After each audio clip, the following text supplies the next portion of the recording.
I read a statistic somewhere. It was like teams that usually lose their first match in a World Cup have almost an 80% or so chance of not advancing. And for Colombia to turn things around the way they did in this group, I knew they would. I knew that after they lost to Japan, uh, they would beat Poland, and I thought they would beat Senegal, but I wasn't very confident of it. And for them to come from behind, very much unexpectedly losing the opening match against arguably the weakest team in this group, I still think Poland were really unfortunate in this World Cup. Man per man, I do think Japan are the weakest team in this group. But for Colombia to rally, give that thumping to Poland 3-0 last week or a few days ago, and then to come out today and play for the win against Senegal, they had to play for the win. They couldn't be safe and assume that Poland were going to beat Japan. But when both matches were taking place at the same time, and Poland scored the first goal of the day, much respect to Colombia for playing for the win, because a draw at that point would have been enough to see them through. Along with Senegal, you could have seen some type of collusion take place between Senegal and Colombia. A draw would have been great for both of them to advance, but it was Colombia with that hunger, the desire to win the group, to finish first, to play the second place team from Group G. And now they're playing England in the round of 16 instead of Belgium. I think you much rather you want to play England than you play Belgium. So that's Colombia's reward. It's not very common for teams to lose their first game in a group and then go on to win the group, to top the group with 6 points. And Colombia, absolutely fantastic today. I know James Rodriguez, he's not 100% fit, he's a little injured, but I think they have other key important playmakers like Cuadrado, like Yerry Mina, like Falcao. And I said that Colombia would come through this group as group winners because I just felt that they have more depth.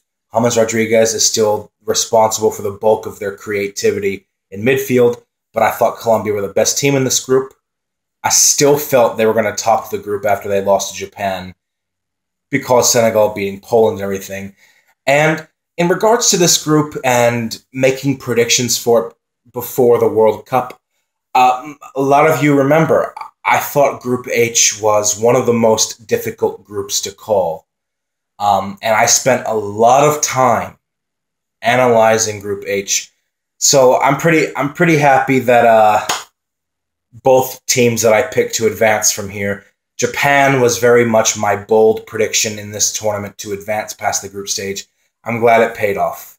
I had it finishing with Colombia, Japan, Poland, and then Senegal. But Senegal surprised me. They went out barely via the fair play points rule.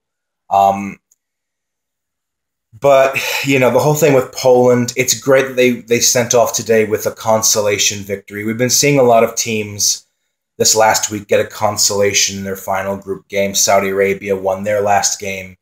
Peru won their last game. Morocco drew with Spain. Costa Rica drew with Switzerland. South Korea went out with a bang against Germany. Tunisia today went out with a victory over Panama. So a lot of teams that have been eliminated, they end on a positive note with a win or with a draw in their final group game. And this goes to show that there is still pride, at least, to play for. And I give Poland massive respect for, coming out today, keeping this group still competitive, because in Group H, everybody, just like in Group F, everybody in Group H has lost at least once. Everybody has won at least once. So Poland, they didn't make Group H turn out to be a 3-horse race at all. You really kind of feel sorry for Poland because they fell apart against Colombia last week, and you're always going to wonder what if they were more tactically organized, because they have the pieces there, they have the players. But like I said, Lewandowski, especially in this game, he had a couple of good run-ins in the box, but he was silent for this tournament. And one of the reasons I did not predict Poland to advance was because I thought Lewandowski was going to have a mediocre tournament, and he did. Um, Personally, I'm not a fan of the guy. Both, I know leading goal scorer for Bayern, but when it comes to the Champions League, he's not a very big help for us.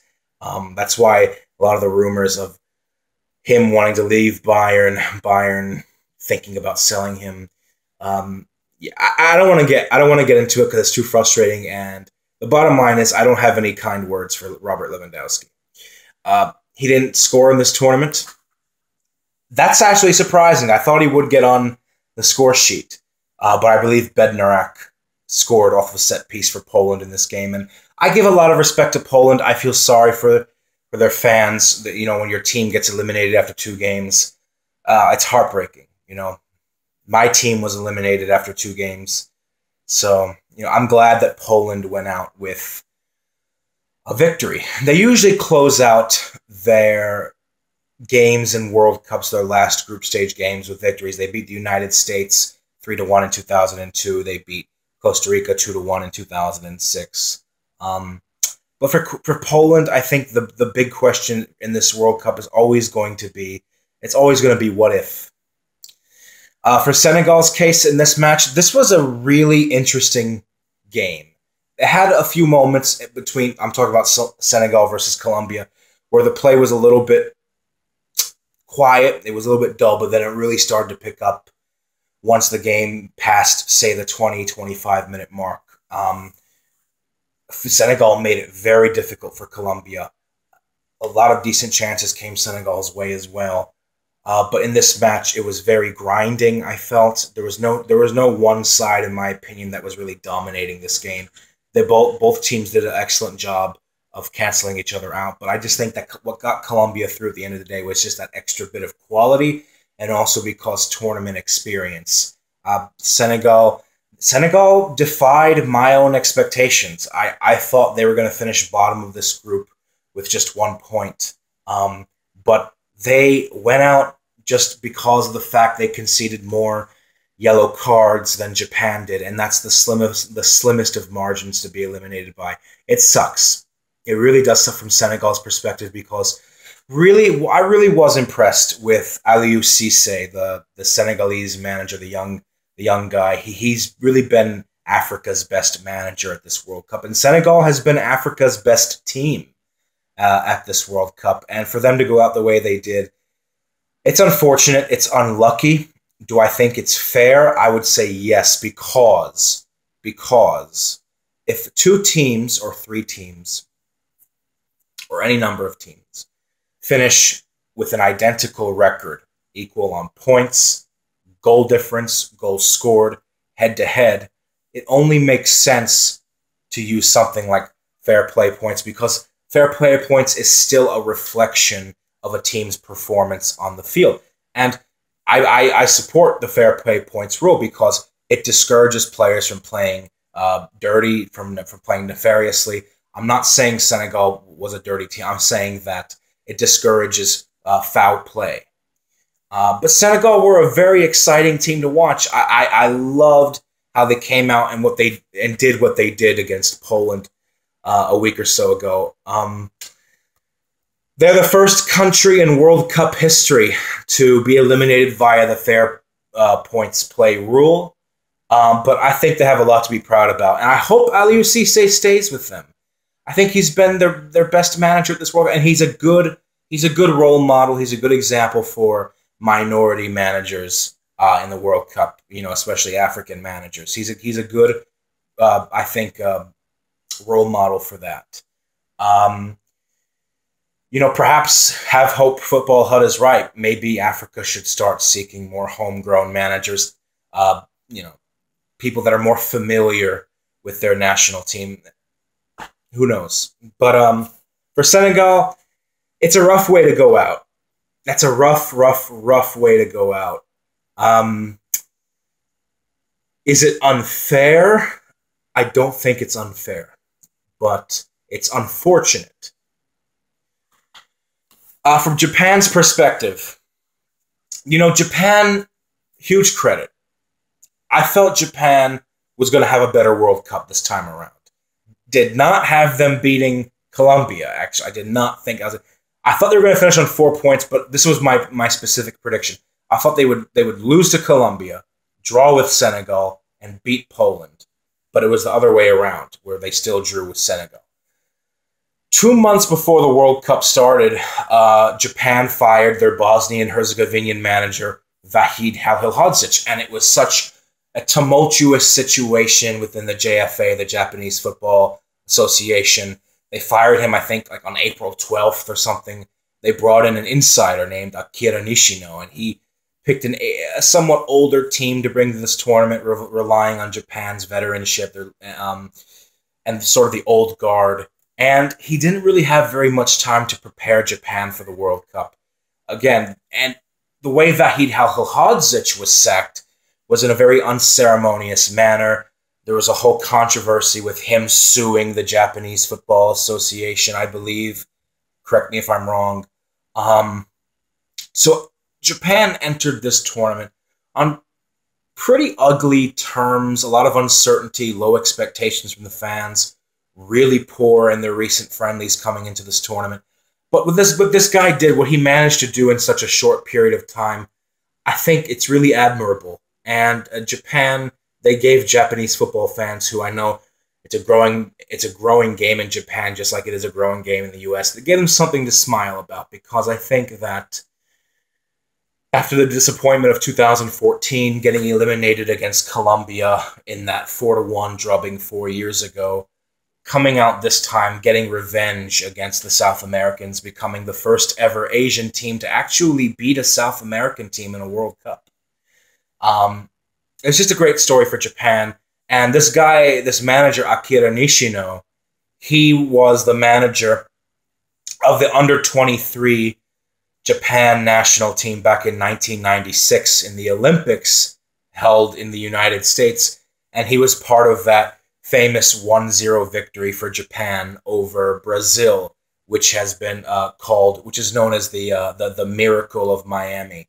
So I guess this is the miracle of Russia, so to speak, because he successfully took what was a patchwork job and I guess dragged Japan over the finish line in this World Cup. But Japan had a decent performance across the 3 games. I thought even in this match, even though they lost to Poland, they were still relying on their technical ability.